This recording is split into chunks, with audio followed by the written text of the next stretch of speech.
కృష్ణా జిల్లాలో ఇసుక mafia చెలరేగిపోతోంది. NGT ఆదేశాలను బేఖాతరు చేస్తోంది. కలెక్టర్ ఉత్తర్వులకు మైనింగ్ అధికారులు, కాంట్రాక్టర్లు ఉమ్మడిగా తూట్లు పొడుస్తున్నారు. వర్షాకాలంలో నిషేధం ఉన్న ఇసుక దోపిడీ యథేచ్ఛగా కొనసాగుతోంది. రెయింబవలు భారీ ప్రొక్లైన్లతో ఇసుక రవాణా చేస్తున్నారు అక్రమార్కులు. స్థానికులు సమాచారం ఇచ్చిన గనుల శాఖ అధికారులు నిమ్మకు నీరెత్తినట్లు వ్యవహరిస్తున్నారు. మీటరు లోతుకు బదులు ఏకంగా 30 అడుగుల మేర ఇసుక దోపిడీ జరుగుతోంది. దీంతో లంక గ్రామాలు ప్రమాదంలో పడ్డాయి. కృష్ణా జిల్లాల ఇసుకాసుర ఆగడాలు పతాక స్థాయికి చేరుకున్నాయి. అధికారుల అండతోనే ఇసుక మాఫియా రెచ్చిపోతుందా?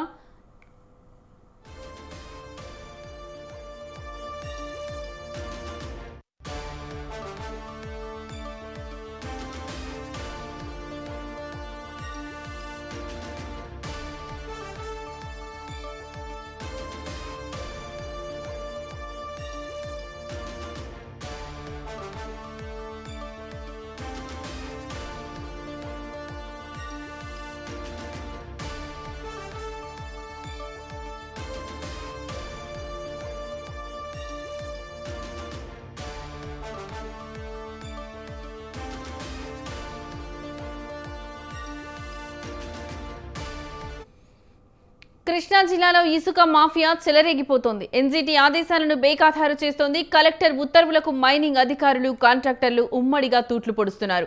వర్షాకాలంలో నిషేధం ఉన్న ఇసుక దోపిడీ యథేచ్ఛగా కొనసాగుతోంది. రెయింబవళ్లు భారీ ప్రొక్లైన్లతో ఇసుక రవాణా చేస్తున్నారు అక్రమార్కులు. స్థానికులు సమాచారం ఇచ్చిన గనుల శాఖ అధికారులు నిమ్మకు నీరెత్తినట్లు వ్యవహరిస్తున్నారు. మీటరు లోతుకు బదులు ఏకంగా 30 అడుగుల మేర ఇసుక దోపిడీ జరుగుతోంది. దీంతో లంక గ్రామాలు ప్రమాదంలో పడ్డాయి. కృష్ణా జిల్లాలో ఇసుకాసురుల ఆగడాలు పతాక స్థాయికి చేరాయి.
కృష్ణా జిల్లాలో ఇసుక మాఫియా చెలరేగిపోతోంది. ఎన్జీటీ ఆదేశాలను బేఖాతరు చేస్తోంది. కలెక్టర్ ఉత్తర్వులకు మైనింగ్ అధికారులు, కాంట్రాక్టర్లు ఉమ్మడిగా తూట్లు పొడుస్తున్నారు.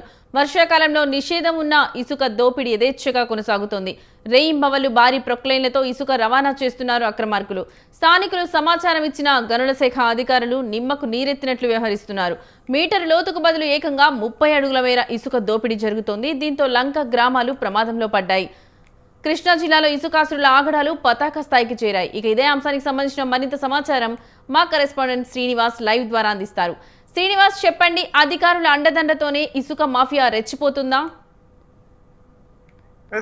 ఎగ్జాక్ట్ గా లక్ష్మి, ఇదే పాయింట్ ని ప్రస్తుతం ప్రజల్లో కూడా ఉన్నటువంటి పరిస్థితి కనిపిస్తుంది. మైనింగ్ సంబంధించినటువంటి అధికారులు నిర్లక్ష్యం చాలా స్పష్టంగా కనిపిస్తుంది. స్వయంగా నిన్న నేనే అధికారులకు ఫిర్యాదు చేసేటువంటి ప్రయత్నం కూడా చేశాను. అంటే కృష్ణా జిల్లా వ్యాప్తంగా ఉన్నటువంటి 10 స్టాక్ పాయింట్స్ లో దాదాపు 9 స్టాక్ పాయింట్స్ లో దాదాపు 10 లక్షల మెట్రిక్ టన్నుల ఇసుకను ఇప్పటికే రానున్న వర్షాకాలాన్ని దృష్టిలో పెట్టుకుని జిల్లా కలెక్టర్ స్టాక్ పాయింట్స్ లో పెద్ద ఎత్తున ఇసుకను డంప్ చేసి ఉంచాము. ప్రజలకి ఎటువంటి ఇసుక కరువు లేకుండా ఉండేందుకు చర్యలు చేపట్టామని చెప్పడం జరిగింది.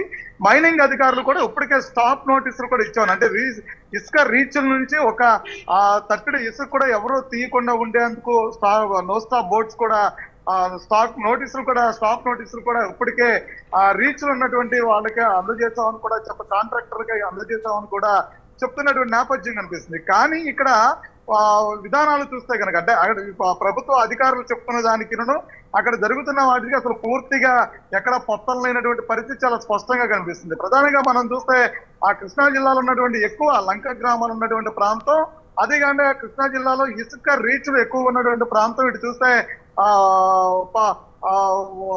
పవిడి ముక్కల మండలానికి సంబంధించి, అదేవిధంగా తోటల మండలానికి సంబంధించి 2 మండలాల్లో కూడా పెద్ద ఎత్తున ఇసుక రీచ్లు ఉన్నాయి. అక్కడ స్టాక్ యార్డ్స్ కూడా అక్కడ ఉన్నాయి. అయితే ఈ స్టాక్ యార్డ్స్ ఇసుక రీచ్ల నుంచి పెద్ద ఎత్తున అక్రమంగా అర్ధరాత్రి పూట లారీల్లో టిప్పర్లో పెద్ద ఎత్తున ఈ అక్రమ ఇసుక మైనింగ్ ఇసుక తరలింపు మాత్రం జరుగుతుంది. అది ఈ రాష్ట్రంలోనే కాదు, ఇతర రాష్ట్రాలకు కూడా ఈ ఇసుకని తరలించేటువంటి ప్రయత్నం ఇక్కడ అధికారుల చొరవతో అక్కడ ఉన్నటువంటి కాంట్రాక్టర్లు యథేచ్ఛగా దీన్ని నడుపుతున్న పరిస్థితి అర్థం అవుతుంది. అయితే ఉదయం 6 గంటల నుంచి సాయంత్రం 6 గంటల వరకు మాత్రమే చాలా స్పష్టమైనటువంటి ఆదేశాలు, ప్రభుత్వ ఆదేశాలు ఉన్నాయి.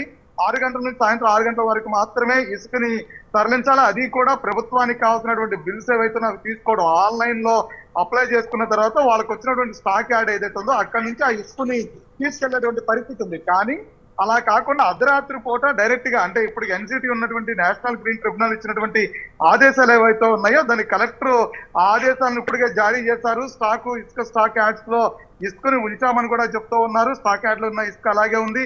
అర్ధరాత్రి పూట లారీలు తిరుగుతూ ఉన్నాయి. ఇసుక రీచ్ల్లో 1 జూన్ 1 నుంచి అక్టోబర్ 15 వరకు కూడా ఇసుక రీచ్లో ఎక్కడా కూడా ఒక ప్రొక్లైన్ కూడా కనపడకూడదు. ఇసుక రీచ్లు క్లోజ్ చేస్తున్నాయి.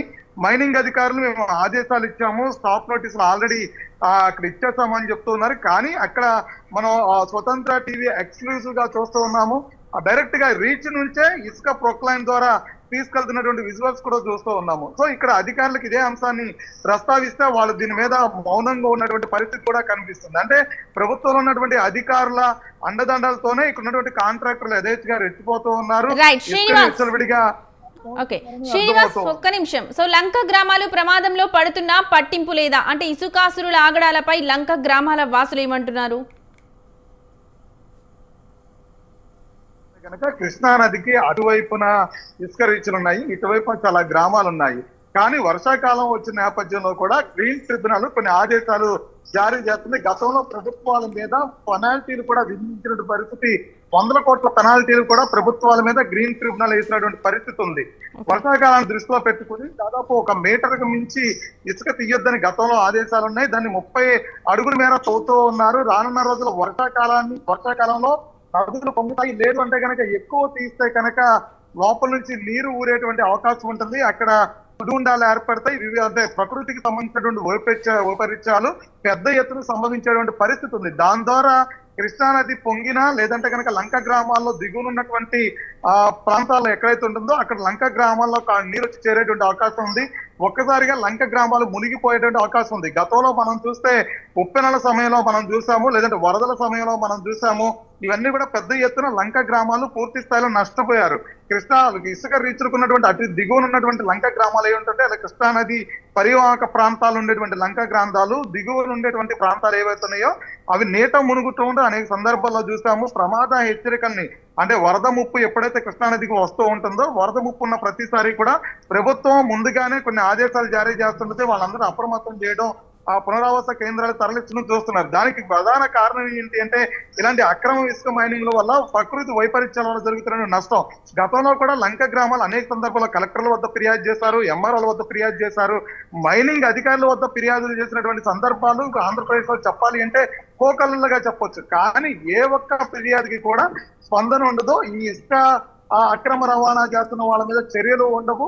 వాళ్ళని ఎవరు కూడా కంట్రోల్ చేయరు. ఏ ప్రాంతంలో అయితే లోతట్టు ప్రాంతాలు ఎక్కడైతే ఉంటాయో ఆ ప్రాంతాల్లో ఇసుక తరలించడం వల్ల వస్తున్నటువంటి నష్టాన్ని ముందుగానే అధికారులు అంచనా వేసినా గుర్తెరిగినా గ్రీన్ ట్రిబ్యునల్ దానికి సంబంధించి అనుగుణమైన ఆదేశాలు ఇచ్చినా సరే దాన్ని ఎవరు పట్టించుకోరు. బేఖాతారు చేసి మాత్రం ఆ ధనార్జనే ధ్యేయంగా మాత్రం పనిచేస్తారనేది మాత్రం చాలా స్పష్టంగా అర్థం అవుతుంది.